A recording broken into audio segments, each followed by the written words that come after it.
کہیں دور ایک عظیم الشان سلطنت تھی جہاں ایک نہایت مہربان دل والی شہزادی زورش رہتی تھی۔ اس کے والد بادشاہ نہایت سخت مزاج تھے اور معمولی غلطیوں پر بھی لوگوں کو قید خانے میں ڈال دیتے تھے۔ زورش کو ہمیشہ سے اپنے والد کے اس رویے پر دکھ ہوتا تھا، لیکن وہ زیادہ بول نہ سکتی تھی۔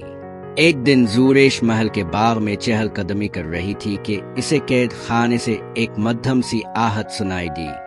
وہ تجسس کے مارے قید خانے کی طرف چلی گئی اور وہاں اس نے ایک نوجوان قیدی کو دیکھا جو زنجیروں میں جکڑا ہوا تھا۔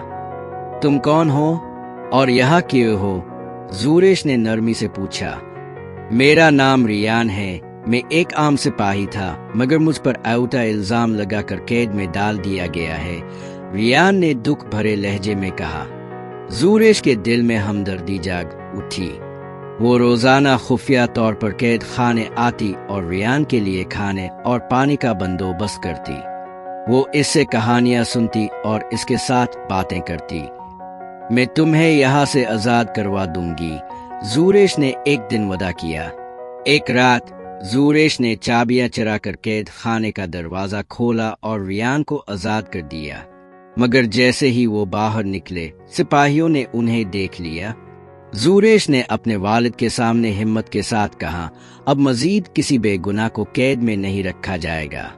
بادشاہ جو اپنی بیٹی کی بہادری اور نرمی دیکھ چکا تھا سوچ میں پڑ گیا۔ آخرکار اس نے نہ صرف ریان کو معاف کر دیا بلکہ اپنی سلطنت میں انصاف کو رائج کرنے کا وعدہ کیا۔